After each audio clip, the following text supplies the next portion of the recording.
Vivid Group, the inventors, pioneers, and world leaders in video gesture control technology, are proud to announce the next generation of their Gesture Extreme virtual reality immersion system.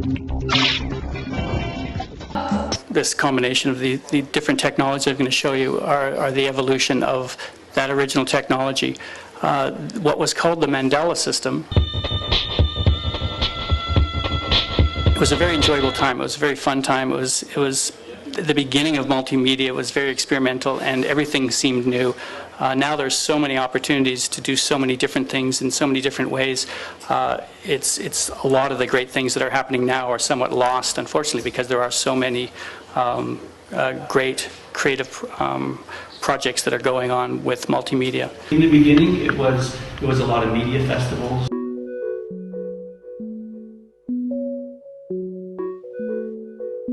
Museums, location-based entertainment facilities, and they'd always want this interactive technology.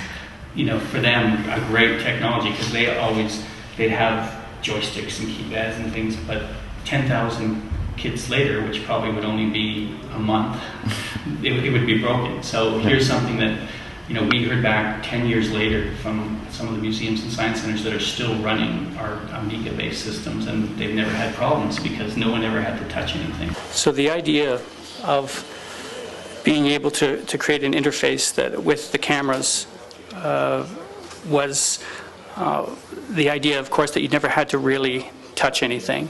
And that's still true to today. Everything that we create allows you to do your interactivity without touching, and that's one of the powers of video cameras. Is the prominent use of it was these engaging interactive experiences that were very much game-like.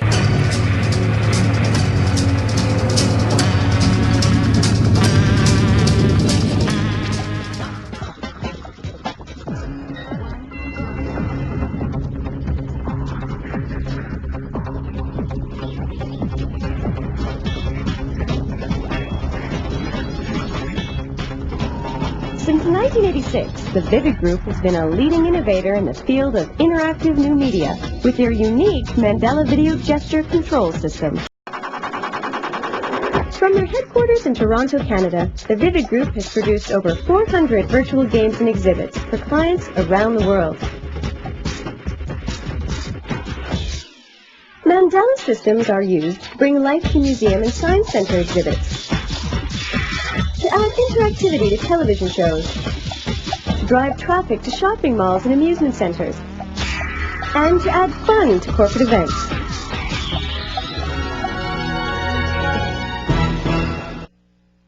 Welcome to Moonbase Alpha, cadets. This is the hover sled bed. Shields on.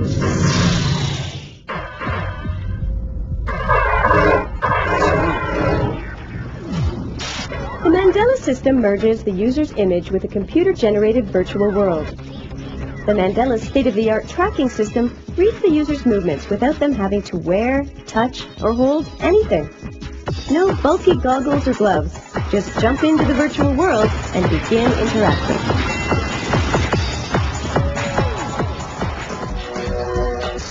The creative team at Vivid is continually developing new titles to add to the Mandela software library, so there's no risk of an installation ever becoming outdated. With the Mandela's full-body interaction, anyone can play drums, do a little body painting, shoot some hoops, save the game, or face off against a hockey legend. A Mandela installation is simple to operate, easy to use, and doesn't require an attendant. Because a video camera is used as the input device, there's no need for bulky interfacing equipment, which means there are no worries about damage to the system or costly downtime.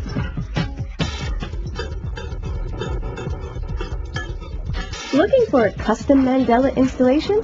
The Vivid Group's expert team of designers, programmers, and 3D artists will produce an interactive experience that meets your exact needs.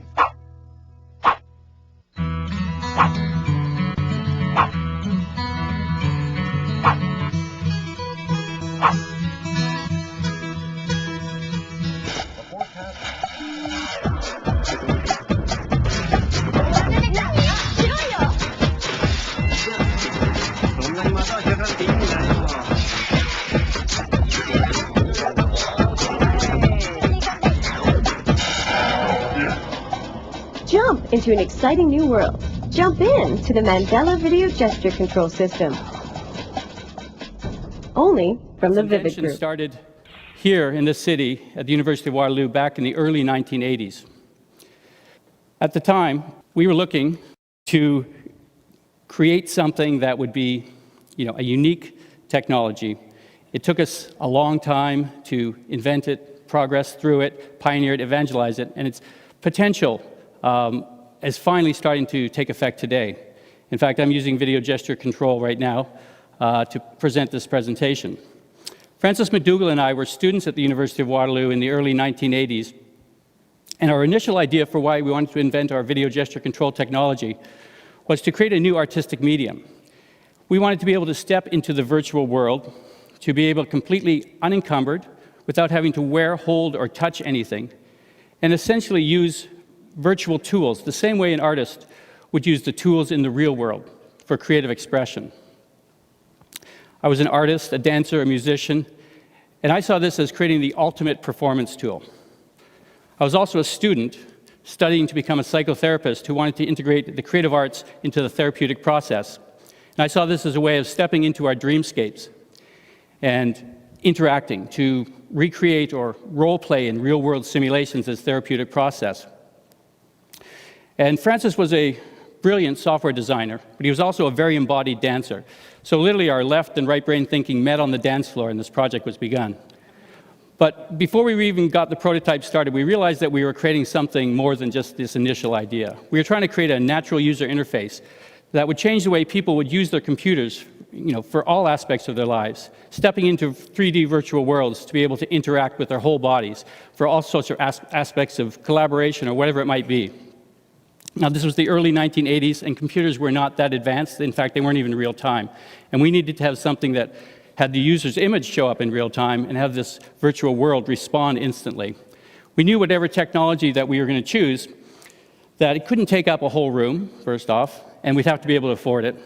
And our initial attempts to raise the money we thought we needed to get the $500,000 SGI Iris computer that we thought was so essential to do this didn't really fly. A couple of undergrads with a crazy idea. But luckily, in 1986, after graduating, we were able to create this technology on the Amiga computer, a $4,000 computer. That was simple. Your image showed up only as a silhouette in low resolution.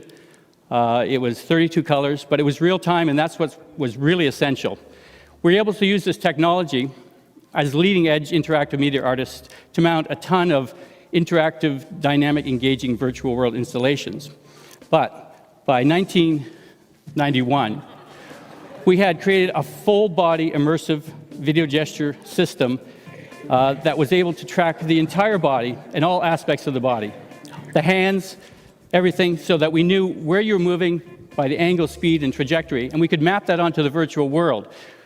And essentially, the virtual world would react with the proper physics based on what you were doing and as you changed. So now we had something where we could hold, touch, throw, push, pull, pick up, and do all sorts of things with virtual objects, as well as navigate the virtual world with your own gestures at the same time. Well, this was about the time that we ended up meeting the virtual reality community that was growing there. We were in stark contrast to a lot of the companies that were creating things that went on your heads, your hands, and your body and tethered you to a computer. We really believed that you needed to step into the virtual world unencumbered, because that's how we are in the real world. Well, I was able to use this technology to become the world's first virtual reality performer.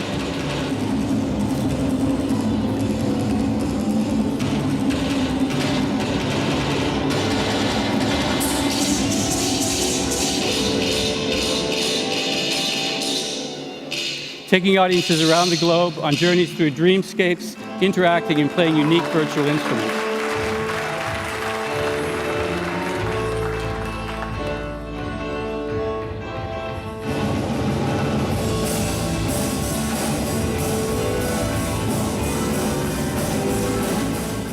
So it wouldn't take long for the fact that people could move around freely and we could challenge and track their speed, agility, and flexibility to create immersive video games where you would use your full body. Now, this idea that we had, this tool would actually be a positive use of technology to enhance whole body development, was borne out by the way the worlds of fitness and rehabilitation responded to this technology. Through the mid to late 1990s, we worked with endless physio and rehabilitation therapists who studied the technology and wrote papers, essentially on its positive aspects in terms of recovering from injuries, etc. That could be brainstem injuries, spinal cord injuries, everything from cerebral palsy to stroke patients and just joint injuries. All the papers were pretty much saying the same thing. If you step someone into the virtual world and they can see themselves on the screen and they can have dynamic, real-time interaction with audiovisual experiences in the moves that they're supposed to do, they'll get lost in it. They'll get incredibly motivated. And they'll be willing to do the rehabilitation 2 to 3 times longer than normal. Well, we ended up developing something called the IREX system to let the therapists choose from a series of applications and create exercise regimens. They could play with the length of the applications, where it appeared, how much rest time, as well as aspects of where the animation came from, the speed, the motion, the range of motion. And it was a very positive use of the technology. In fact, we were able to give them for the first time a quantitative database output that they could see how the client was improving over time. And this was quite important. So they weren't the only ones that were actually getting really excited and engaged by this technology. Museums, science centers, and educational institutions were discovering this technology and its motivational factors.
Vincent and the 20th Century Kid are the music, the instrument, and the player. Watch them now and experience as they play the Mandela system.